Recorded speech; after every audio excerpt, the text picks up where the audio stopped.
Guys north লখিমপুৰৰ পৰা 15 kilometre ভিতৰত এনেকৈ এটা ৰিচৰ্ট আছে আপোনালোকে জানেনে? এতিয়া বলক ভিডিঅ'টো প্ৰথমৰ পৰা ষ্টাৰ্ট কৰোঁ। পেট্ৰল পাম্পত আহি 200 টকাৰ তেল ভৰাই ল'লো। থাকোঁতে দেখা পালোঁ ষ্টুডেণ্টবোৰ আমাকে ফ'কাছ কৰি আছে। কপালে বেয়া গাইজ, বনফুল ফাইনেলি বন হৈ আছে। ফাইনেলি গাইজ গেটখন ভাঙি কিনে ভিতৰলৈ সোমাই আহিলোঁ।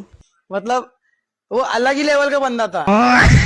মই যিহেতু সৰু ল'ৰা সেইকাৰণে 10 টকা দি কিনে ভিতৰলৈ সোমাই গ'লোই। ভাই গছত কি লিখা আছে চাই কিনে মই ভয় খাই গ'লো। এণ্ট্ৰি মাৰি কিনে ইমান ধুনীয়া এটা ভিউ দেখা পালোঁ। ভাই লাইফত বহুত বেছি হেংগিং ব্ৰিজ দেখিছোঁ, বাট এই ব্ৰিজখন বহুত বেছি ভয় লগা হয় ভাই।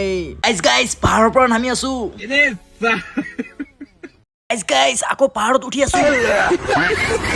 আহি ধেমালি বহুত হ'ল, এতিয়া বোলো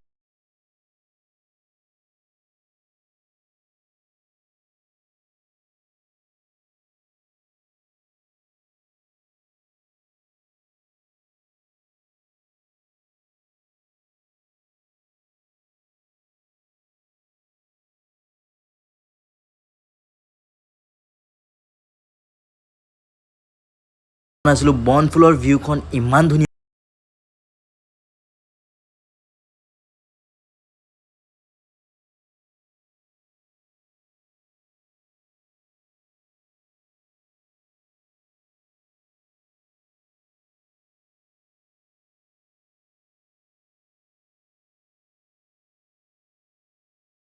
লোকেশ্যন বুলি কমেণ্ট কৰা।